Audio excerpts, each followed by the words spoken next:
নমস্কার বন্ধুরা, অলির রান্নাঘরে আপনাদের অনেক অনেক স্বাগত। আবারও চলে এসেছি আপনাদের কাছে একটা রেসিপি নিয়ে। তো আজকে আমি মাছের ডিমের একটা রেসিপি বানিয়ে দেখাবো। তো এই রেসিপিটা আপনারা বানালে মাছ মাংস আর কিছুই লাগবে না, তো এটা দিয়েই ভাত খাওয়া হয়ে যাবে। তো আমি এখন আলু ভেজে নিচ্ছি। তো আলুর মধ্যে দিয়ে দিয়েছি হলুদ গুঁড়ো আর পরিমাণ মতো নুন দিয়েছি। এবার আমি আলুটা লাল লাল করে ভেজে নেব। তো ওইদিকে আমার আলু ভাজা হচ্ছে, আর এখানে নিয়েছি মাছের ডিম। মাছের ডিমের মধ্যে দিয়ে দিলাম 2 চামচ বেসন। তো বেসনটা মাছের ডিমের সাথে ভালো করে মেখে নিয়েছি। দিয়ে দিয়েছি পরিমাণ মতো হলুদ গুঁড়ো, পরিমাণ মতো লঙ্কার গুঁড়ো আর পরিমাণ মতো নুন। এবার ভালো করে ডিমটার সাথে মেখে নেব, যাতে কোনো দানা দানা ভাব যেন না থাকে। খুব ভালো করে মেখে নিতে হবে, তাহলে ডিমটা নরম হবে আর খেতেও টেস্টি হবে।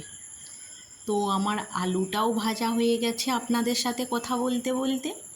তো এবার আমি আলু ভাজাটা তুলে নেব। লাল লাল করে ভেজে নিয়েছি।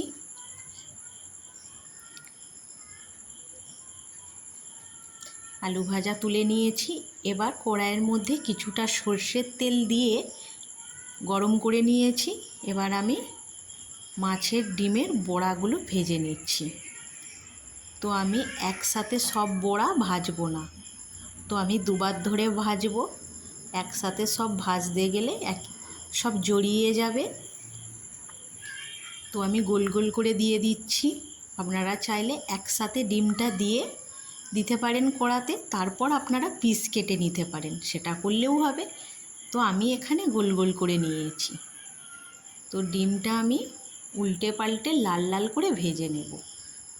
তো একটা একটা করে আমি উল্টে দিচ্ছি।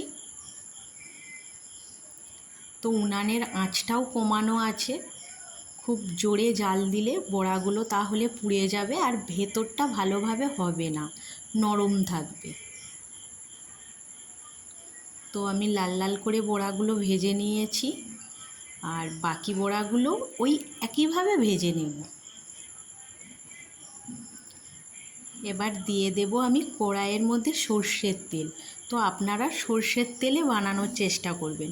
সর্ষের তেলে রান্না, যে কোনো রান্না খেতে ভীষণ ভালো লাগে। তো দিয়ে দিলাম একটা শুকনো লঙ্কা, সামান্য জিরে আর একটা তেজপাতা ফোড়ন দিয়েছি।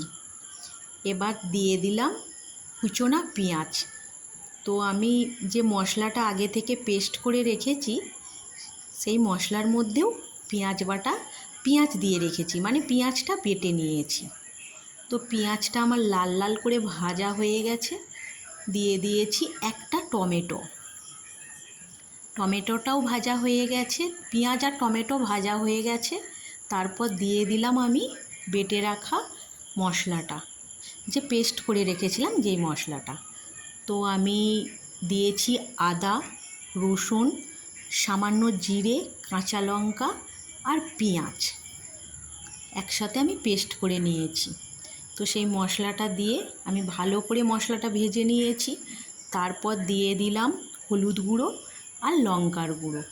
তো ভালোভাবে কষিয়ে নিচ্ছি। মশলা কষানোর কাছেই রান্নার স্বাদ দ্বিগুণ হয়।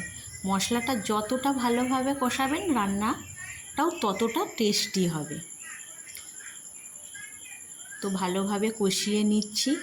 আর একটা জিনিস কি বলুন তো বন্ধুরা, রান্না করার সময় ছটপট করলে হয় না, একটু ধৈর্য ধরে রান্না করতে হয়। ছটপট করলে বা উনানে জোর জাল দিলে মশলাটাও পুড়ে যাবে। তো উনানের আঁচটাও কমিয়ে দিয়েছি মশলা ভাজার সময়। তো মশলাটা আমার কষানো হয়ে গেছে। তো দিয়ে দিলাম ভেজে রাখা আলু আর বড়া। তো ভালো করে কষিয়ে নিচ্ছি। আর বড়াটা আমি এখন কেন দিলাম বলুন তো, যাতে বড়াটা খেতে তুলোর মতো নরম লাগে। আর যদি আমি পরে দিতাম তাহলে বড়াটা শক্ত লাগতো, খেতে খুব ভালো লাগতো না। সেই কারণে আমি আলুর সাথেই বড়াগুলো দিয়ে দিয়েছি। তো ভালো করে একটু কষিয়ে নেব।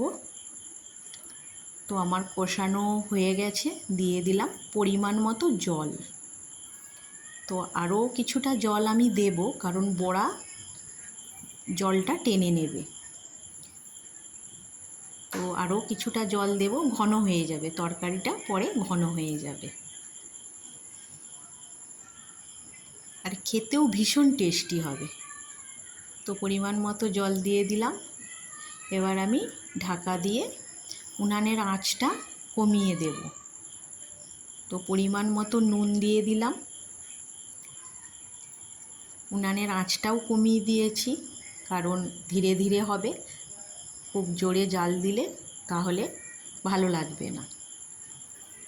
তো এবার আমি চাপা দিয়ে দিলাম। চাপা দিয়ে ভালো করে সেদ্ধ করে নেব, যাতে বড়াগুলো তুলোর মতো নরম লাগে। আর আলুটা ভাজার সময় সেদ্ধ করা আছে, মানে ভালোভাবে ভেজে নেওয়া আছে। তো আমি গরম মশলাটা ঠুকে নিলাম, 2 এলাচ, লবঙ্গ, দারুচিনি।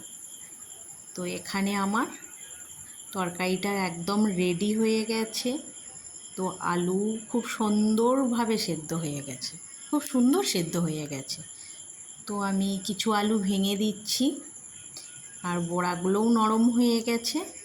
এবার আমি গরম মশলাটা দিয়ে দিলাম।